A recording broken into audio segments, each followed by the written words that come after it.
हो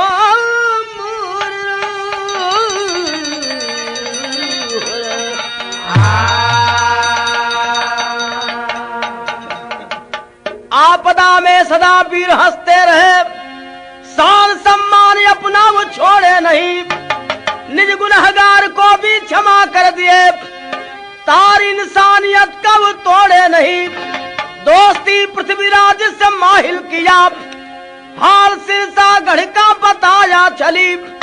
इस समय किला में सिर्फ मलखान है, रानी गजमोती का लाव डोला बली। एक समय इतिहास आल्हा उदल अपने भाई मलखान से नाराज होकर चलेलन महोबा। सिरसा में मलखान अकेले रह गए और आल्हा उदल का मम्मा रहलम माहिल। उस समय माही जाके पृथ्वीराज से दोस्ती की और कहलन कि महाराज फुटमत का फायदा उठा लब। आल्हा उदल नाराज होकर अपने भाई से महोबा चल गए और सिरसा में घेर के मलखान के उनके दुल्ही के उठा लिया होता, तब मजा आ जाता, बड़ा लगावेलन सब।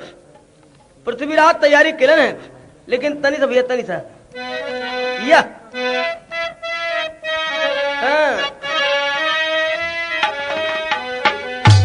अरे सिरसागढ़ के समर में डटे नौजवान, सिरसागढ़ के समर में डटे नौजवान, सिरसागढ़ के समर में डटे नौजवान। ताकत आजमाऊंगा आज मलखान का, सिरसागढ़ के समर में डटे नौजवान, सिरसागढ़ के समर में डटे नौजवान। ताकत आजमाऊंगा आज मलखान का, सिरसागढ़ के समर में डटे नौजवान। अरे सिरसागढ़ के समर में डटे नौजवान, ताकत आजमाऊंगा आज मलखान का, डोला गजमोती का लेके जाएंगे हम, डोला गजमोती का लेके जाएंगे हम, डोला गजमोती का लेके जाएंगे हम। गड़ गया रण में झंडा वो चौहान का, डोला गजमोती का लेके जाएंगे हम, डोला गजमोती का लेके जाएंगे हम। गड़ गया रण में झंडा वो चौहान का, डोला गजमोती का लेके जाएंगे हम। पृथ्वीराज पूरी तैयारी से सिरसा के घेर लेलन। आवाज है कि आज मलखान के दुल्ही गजमोती के उठा ले जब, लेकिन मलखान आवाज है का अरे पानी के बिना जग में जिंदगानी वृथा है। क्या मार भरारी है, सही है।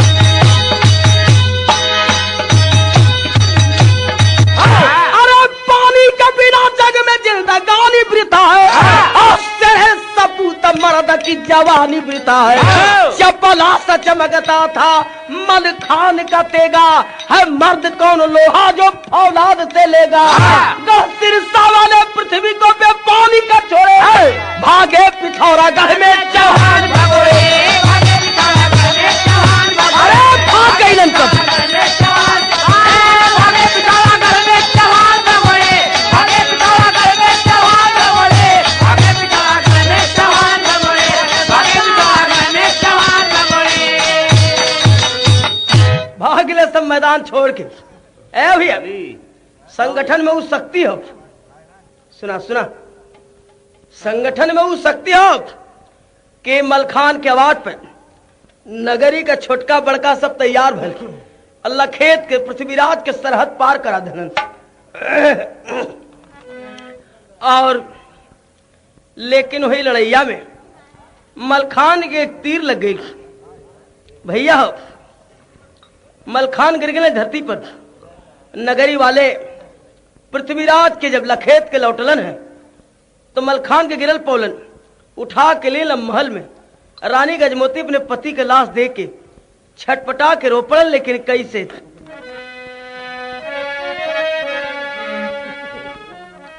औरत की जिंदगी का चांद होकर सिंदूर होला, तो आज सिंदूर धो के उर्वत बका कि हेरैला चनवा कौन बदरा में हेरैला चनवा कौन बदरा में हेरैला चनवा कौन बदरा में लिख लिख पतिया महबवा पठवली सुतल देवर आल्हा उदल के जगवली अरे सज के महबा से निकले जवनवा हेरैला चनवा कौन बदरा में हेरैला चनवा कौन बदरा में हेरैला चनवा कौन बदरा में। रानी गजमोती अपने पति का लाश देख के रोत बा और हर माहिल जाके पृथ्वीराज से कहना कि महाराज जौने लड़ैया में भाग गया लोगन वही लड़ैया में मलखान के एक तीर लग गई और बड़ी अच्छी बात है कि ओदा का चुकल बात एदा बन जाए। लेकिन कभी यहाँ पर दो लाइन बात कहलन है कि अरे सपवा के विषु बढ़े दूधावा के पिया ले हो आ विपदा में बढ़ल मुदैया हो मितावा भेदवा सकल सिर सगढ़ के लगाई के हो और महिला किया जाके चुगुलैया हो मितावा। ए भैया माहिल कहते पृथ्वीराज से कि बड़ा अच्छा मौका है एक वक्त सिरसा वाले सब मलखान के दुख में हुए लेकिन तर्ज सब मन करते कि हम बदल दी बदल तर्जमा हुआ है कि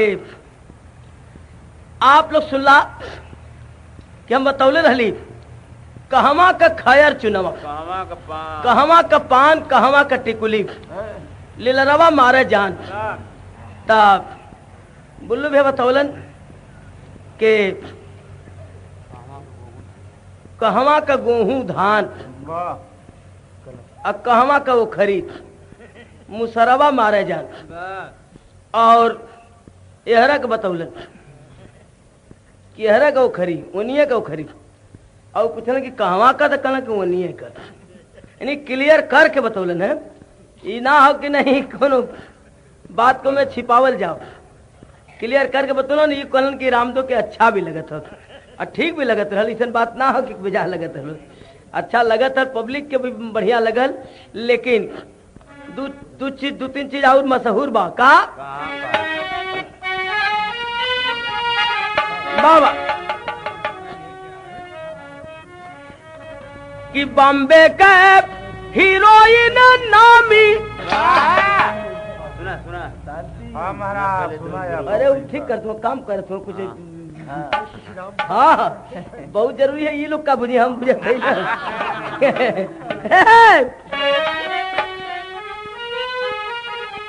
बॉम्बे का हीरोइन नामी अरे बंगला का छोकरी बनारस कही जड़ा बनारस कही जड़ा उनके नगर पालिका से आदेश रहला ए भैया मशहूर होल का कि अरे बनारस कही जड़ा बम्बई के हीरोइन नामी और बंगला का छोकरी नामी वो बेग लेके टहरेली चश्मा लगा के और का कि बम्बे का हीरोइन नामी हरे बंगला का छोकरी बनारस कही जड़ा जड़ावा मर हो सोन बनारस कही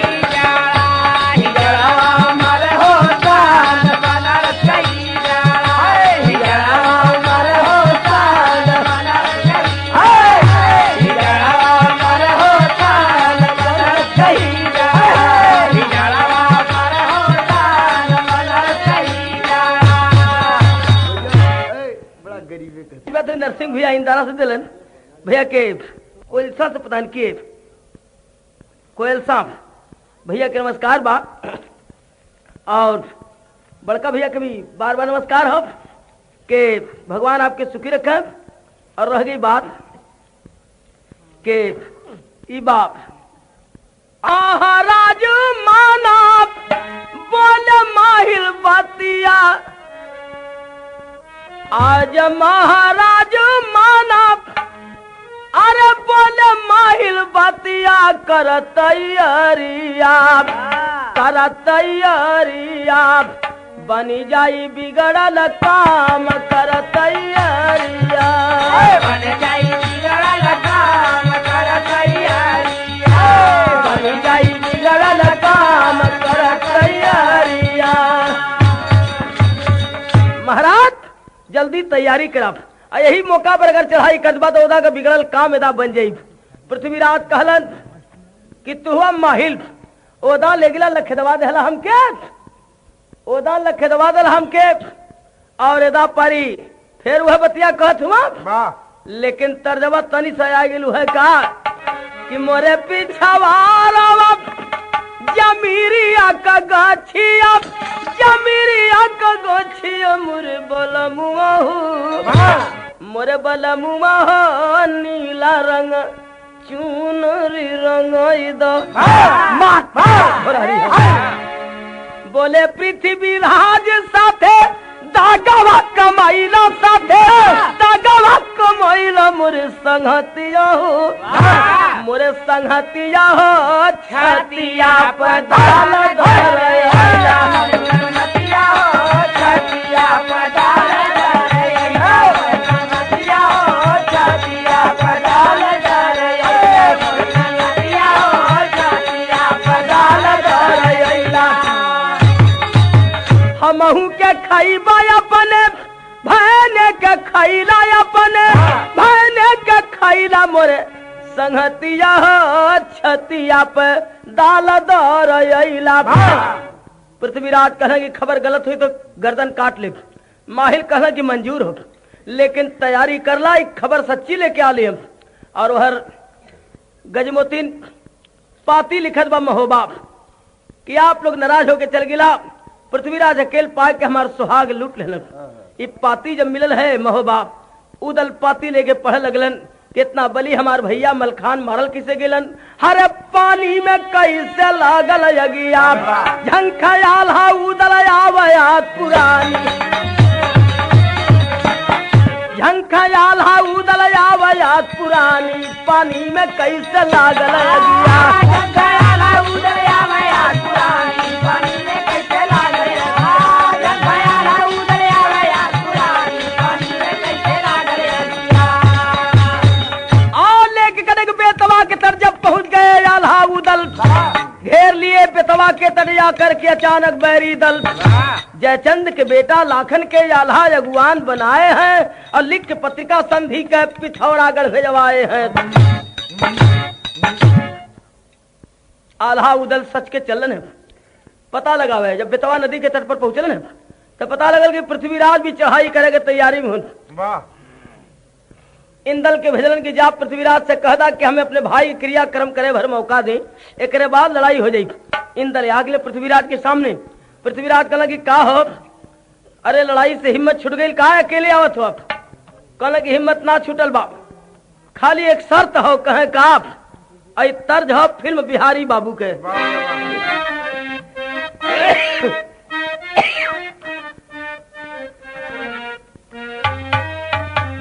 वही तर्जबा कि राखी हर साल आवले सवनवा में।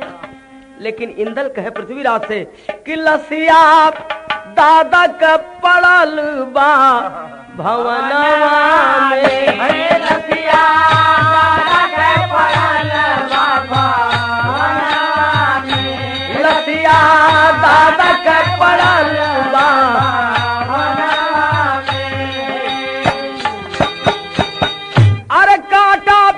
काहे का चुभावला सुमनवा में लसिया दादा का पड़ल बाबा वनवा में लसिया दादा का पड़ल बाबा लसिया दादा का पड़ल बाबा कहलन की बहादुर आदमी हुआ। एक बात कहना हो का हरे वीर पुरुष हो धोखा न करिए अग्निदान तक धीरज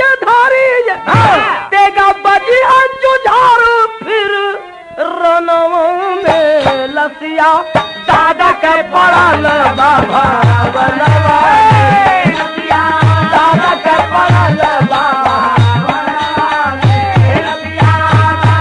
पड़ल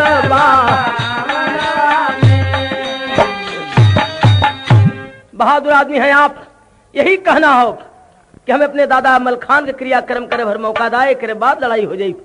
पृथ्वीराज कल की जा मंजूर हो हम तो के अग्निदान तक के मौका देते। इंदल लवट के अलन आल्हा उदल इंदल सब पहुंचल सिरसा में। आज गजमोती अपने परिवार के देख के फिर से दोबारा बिलख उठल। लेकिन यहाँ भाबा कि मांगी के लूटल सनुरवा रोवत रानी फाटे हियरा मांगी के लूटल सनुरवा रोवत रानी फाटे हियरा मांगी के लूटल सनुरवा रोवत रानी फाटे हियरा। अरे आल्हा उदल से कहे रानी बतिया रखिया संहार मोरे जीवन का थतिया की टूटे न पावे दुलरवा। रानी गजमोती कहलस कि आप लोगन के जोहत रही हमें आज अपने पति के साथ सती हो जाप। ये तने कहना हो कि आप लोगन से बने तो अपने भाई का बदला ले लिया और न बने तो हमारा छोटा सा बच्चा है कि जियादी अपने बाप का बदला चुका लेगी। इतना बात जब रानी कहलस है तो आल्हा उदल झंख भर नया नवा बनावा बेधतु बाप। अरे आल्हा उदल झंख भर नया नवा बनावा बेधतु बाप और या समय पर भौजी के मेहनवा बनावा बेधत बाप। भौजी के मेहनवा बनावा बेधत बाप भौजी के मेहनवा बनावा बेधत बाप।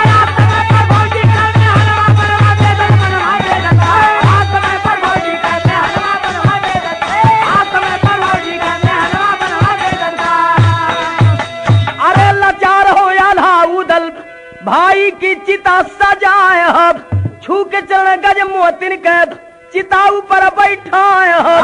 अरे दिए बहोरन बेटा अग्नि दनवा बनवा बेधत बाप और धोखा कैला पृथ्वीराज छड़वा बनवा बेधत बाप। धोखा कैला पृथ्वीराज छड़वा बनवा बेधत बाप धोखा कैला पृथ्वीराज छड़वा बनवा बेधत बाप। ए भैया जैसे ही चिता तैयार किरण मलखान के और चिता पर गजमोतीन बैठल सती हुए देखे और तब तक पृथ्वीराज चारों तरफ से घेरा डाल देन।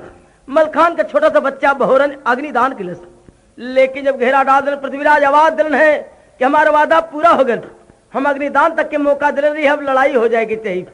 इतना जब आवाज दिलन है अरे झंखा बिना पंखावा का जैसे पखेरुआ मणि बिना फणी जैसे झंखा बार बार। अरे झंखा आल्हा उदल झंखा इंदल ललवा झंखा सब वीर नहीं हाथे हथियार बेबस आजा पनिया लूटी हो दुनिया में सब कैला पृथ्वीराज साथे धोखा कमार। की भौजी के पकड़ ली है मुराई अरे भुजवा का जोड़ा अरे होई है बेकार। सब लोग चिंतित हो गए कोई के हाथे हथियार नहीं बा और आवाज पृथ्वीराज का हो गई कि लड़ाई होए के चाहिए। तब बोली गजब मोतिन तब उदल बबुआ से किस्मत का परीक्षा हो तब हमार।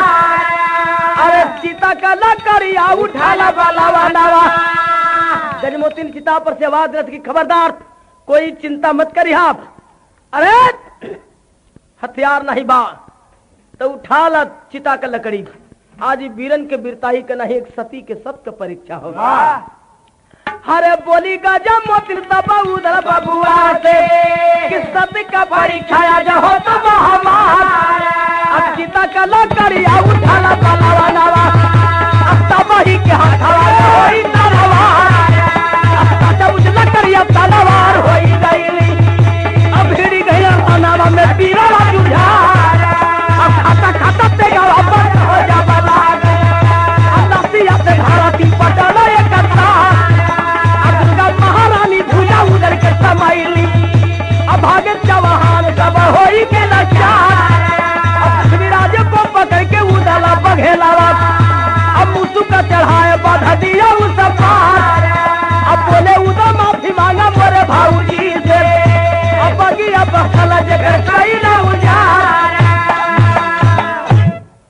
मार मार के खरिहान कर दिलन और पृथ्वीराज के उल्टी मुसुक चढ़ा के बनलन उदल लीलन गजमोतीन के सामने कहलन कि आज मांगला माफी हमारे भौजी से नहीं तो आज गर्दन काट ले। गजमोतीन कहलस कि बस हो गई इनकर वाली मर्दे का शान मारल जाला जान नहीं मारल जाता। इतना बड़ा वीर आज हमारे सामने उल्टी मुसुक के बांध के आ गेलन बेबस हो गेलन इनकर शान खत्म हो गई और जल्दी इनके छोड़ दे। उदल छोड़लन कहन कि जाए तो के भौजी कहले छोड़त ही लेकिन एक बात याद रखी आप कवन बात एक ठे फूल है तो है कांटा बन के चुभी कवन फूल हो कवन कांटा हो का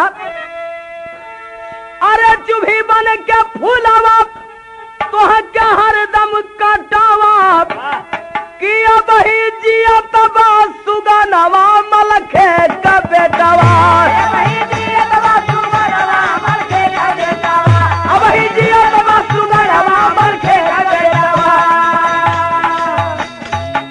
हार की चिट्ठी लिखवा कर बोले उदल उन्मादी हंसी खुशी से हुई है एक दिन तुम्हारे घर पर शादी दुल्ही ली है गवनवा मलखे का बेटवा लाचार हो के पृथ्वीराज सब शर्त किए मंजूर मर्दानों से पाला पाते गर्भ हो गया चूर आपन छोड़ल दुश्मनवा मलखे के बेटवा रात तिलक दे मलखे सुध को लवटे घरे जवान जैसे सोम सिंहासन ऊपर बैठे मलखान पूरा कैले यार मनवा मलखे के बेटवा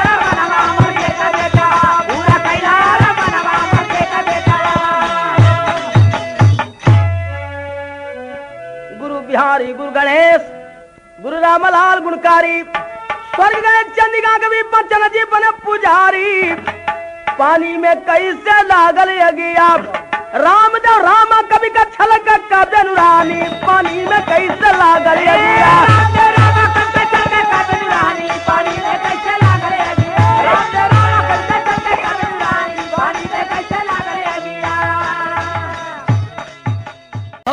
जागते मेरे भारत के प्रहरी तुम्हें प्यार देकर जगाती है धरती हो जागते भारत के प्रहरी तुम्हें प्यार देकर जगाती है धरती रहो जागते